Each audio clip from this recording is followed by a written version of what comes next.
Assalamualaikum warahmatullahi wabarakatuh. Selamat pagi. Kali ini saya akan menjelaskan terkait penginputan Renstra dalam aplikasi SIPD. Jadi, pertama-tama Bapak Ibu dapat login menggunakan akun Eselon 2, dan caranya pertama yaitu pilih Sistem Informasi Pembangunan Daerah. Seperti yang dulu RKPD, ini sama saja. Lalu pilih perencanaan, kemudian pilih perencanaan lagi. Lalu setelah masuk menu login, Bapak Ibu dapat mengisi dengan NIP Eselon 2, lalu klik login. Kemudian setelah berhasil login, Bapak Ibu tinggal pilih yang tahun anggaran 2022. Lalu di sini ada pilihan Renstra dengan RKPD. Jadi Bapak Ibu bisa memilih Renstra. Di sini kita ambil contoh pengisian Renstra Bapeda. Lalu setelah masuk di menu dashboard, Bapak Ibu tinggal pilih garis 3 ini seperti biasa, lalu pilih Cascading Renstra. Nah, akhirnya masuk ke menu penyusunan Renstra. Jadi di sini dapat kita lihat jadwalnya, sisanya berapa, lalu ada tujuan, sasaran, program, dan kegiatan. Jadi 4 indikator inilah yang akan Bapak Ibu input. Jadi yang pertama-tama itu Bapak Ibu harus menginput tujuan dulu. Jadi masing-masing tujuan perangkat daerah ini kita input dalam SIPD, di mana setelah pengisian tujuan ini akan menjadi dasar dalam penyusunan sasaran, program, dan kegiatan. Jadi untuk menambah tujuan perangkat daerah ini, Bapak Ibu tinggal klik kotak yang di ujung sebelah kanan atas ini, klik tujuan, lalu pilih perangkat daerahnya dulu, dan kebetulan karena kita menggunakan contoh Bapedalitbang, jadi kita pilih Bapedalitbang. Lalu pilih bidang urusannya. Di sini kita ambil contoh perencanaan, lalu sasaran RPJMD-nya apa, ini akan otomatis muncul karena RPJMD sudah kita input dalam aplikasi SIPD. Jadi Bapak Ibu tinggal pilih. Lalu tujuannya apa? Sebagai contoh kita ambil salah satu tujuan Bapeda, lalu nomor urutnya. Jadi di sini nomor urut ini digunakan jika Bapak Ibu memiliki tujuan lebih dari satu. Lalu jika sudah, klik simpan. Ini akan muncul bagaimana jika kasusnya satu tujuan ini untuk beberapa urusan. Jadi yang perlu dilakukan itu hanya perlu tinggal menambah tujuan baru, dikarenakan dari SIPD ini tidak bisa sekaligus langsung satu tujuan untuk beberapa urusan. Jadi kita harus input manual lagi dengan cara yang sama, dari pilih perangkat daerahnya, lalu pilih bidang urusan yang ingin kita tambahkan tujuan, lalu pilih sasarannya. Kemudian tujuannya kita kasih nomor 2 hanya untuk memudahkan untuk membacanya, jadi tujuan yang ini untuk urusan yang selanjutnya. Dan nomor urutnya boleh kasih sama. Ini nomor urut digunakan untuk jika ada yang lebih dari satu tujuan dalam satu urusan. Lalu klik simpan. Jadi setelah kita menginput tujuannya, di sini akan muncul 4 pilihan. Pilihan plus ini kita ingin menambah indikator tujuannya. Jadi kita akan mengisi indikator masing-masing tujuan ini. Tolak ukurnya apa, lalu targetnya apa, dan satuannya apa selama 5 tahun ke depan, dan jika sudah klik simpan. Lalu ini untuk mengedit. Jika misalnya salah tulis atau apa, itu bisa diklik di sini untuk mengeditnya. Ini untuk menu kunci dan ini hapus. Lalu jika sudah, kita masuk ke sasaran. Nah, sasaran di sini sama, jadi kita menurunkan dari hasil tujuan yang sudah kita input.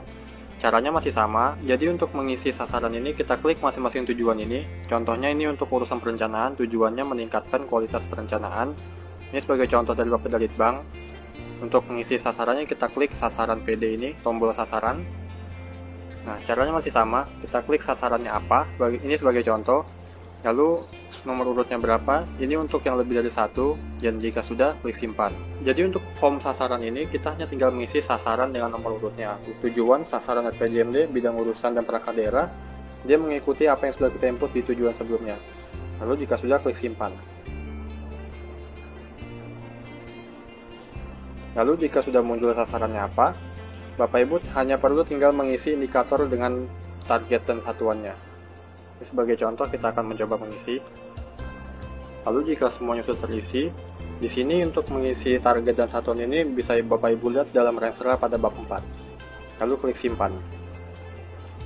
Nah, setelah itu akan muncul indikatornya apa, targetnya berapa, dan satuannya apa.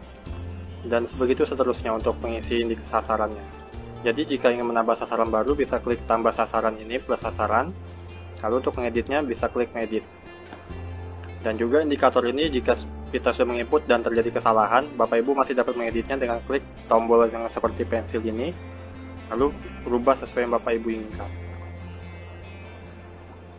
Lalu jika sudah, kita masuk ke menu selanjutnya, yaitu menu pengisian program. Setelah muncul, kita tinggal mengisi programnya apa dengan cara kita geser ke kanan, dan di sini ada kotak pilihan untuk pengisian program. Perlu digarisbawahi, Bapak Ibu harus melihat dulu apakah sudah sesuai urusannya apa, tujuannya apa, dan sasarannya apa. Jadi programnya harus sesuai dengan yang sudah kita input sebelumnya. Lalu jika ingin menambah, tinggal klik plus program. Nah, di sini untuk perangkat bidang urusan sasaran RPJMD, tujuan dan sasaran ini sudah mengikuti yang sebelumnya. Jadi Bapak Ibu tinggal pilih program yang Bapak Ibu ingin input. Di sini kita ambil contoh salah satunya program perencanaan. Klik simpan. Nah, jika sudah muncul, di sini akan muncul indikator, target, dan pagu. Nah, indikator yang ini sudah dari RPJMD, jadi ini otomatis mengikuti RPJMD yang sudah kita input. Lalu targetnya juga sudah mengikuti RPJMD, jadi Bapak Ibu hanya perlu mengisi pagu.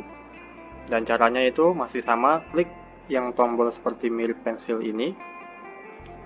Nah, di sini langsung Bapak Ibu tinggal input pagunya. Lalu jika semua sudah kita input pagunya, jangan lupa klik simpan. Nah, di sini sudah muncul pagunya berapa. Akan tetapi dalam beberapa kasus, kemungkinan setelah Bapak Ibu input pagunya berapa itu biasanya aplikasinya error. Jadi setelah Bapak Ibu klik simpan, kadang ini programnya langsung hilang. Tapi jangan panik, ini hanya bawaan dari aplikasi dan kita hanya menjalankannya. Jadi ya harap bersabar untuk menginput ulang dengan cara yang masih sama. Jadi jika sudah ini, langsung kita lanjut ke kegiatan. Lalu setelah muncul ini ada contohnya program yang sudah kita input tadi. Akan tetapi di sini mungkin ada beberapa kasus program ini kelihatan double, tapi Bapak Ibu hanya perlu pilih yang memiliki sasaran. Jadi dapat dilihat dari atasnya ini tujuannya apa, sasarannya apa, dan programnya. Kita contoh di bawah sini ini tidak ada tulisan sasarannya, jadi Bapak Ibu hanya perlu pilih yang ada sasarannya. Nah, ini entah gimana ya, tiba-tiba muncul, yang jelas kita ikuti saja yang sudah disediakan. Jadi kita hanya perlu melanjutkan untuk pengisian kegiatannya dari program yang sudah kita input. Caranya masih sama, geser ke kanan, klik kegiatan. Nah, di sini pilih kegiatan yang Bapak Ibu inginkan sesuai dengan program. Jadi sini kegiatan ini sudah berdasarkan dari KPN 050. Jadi kita hanya perlu memilih kegiatan yang akan kita input indikatornya, target dan pagunya berapa. Contohnya kita pilih salah satu dan jika sudah klik simpan.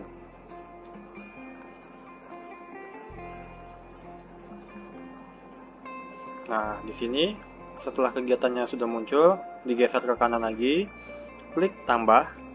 Ini untuk pengisian indikatornya, targetnya, satuan, dengan pagunya. Lalu setelah semua sudah kita isi dari indikatornya, lalu target, satuan, dan pagunya, Bapak Ibu hanya perlu mengklik simpan. Oke, di sini setelah kita klik simpan, jadi setelah diinput, di sini muncul kegiatannya apa, lalu indikatornya apa, targetnya berapa, dan juga pagunya berapa. Lalu untuk mengeditnya, tinggal klik yang tombol seperti pensil ini. Oke, setelah ada perubahan, klik simpan. Dan juga untuk menambahkan kegiatan baru, dalam artian satu program ini terdapat beberapa kegiatan, tinggal klik tambah kegiatan. Pilih kegiatannya apa, dan caranya masih sama, diulangi kembali. Lalu, bagaimana jika satu kegiatan ini ada beberapa indikator? Jadi hanya perlu diklik di bagian plus ini yang ada di nama kegiatannya, digeser ke kanan, lalu klik plus, dan di sini untuk mengisi indikator yang kedua. Itu untuk kasus satu kegiatan terdiri dari beberapa indikator. Lalu setelah kita melakukan pengisian Renstra ini, gunanya untuk apa? Jadi salah satu kegunaan Renstra di input dalam aplikasi CPD ini digunakan ketika Bapak Ibu ingin menginput indikator program dengan indikator keluaran kegiatan. Jadi nanti ketika ingin menginput indikator tersebut, akan muncul tombol yang bertuliskan klik untuk menyalin data indikator dari Renstra. Jadi setelah mengklik tombol itu, maka semua indikator target akan otomatis terisi.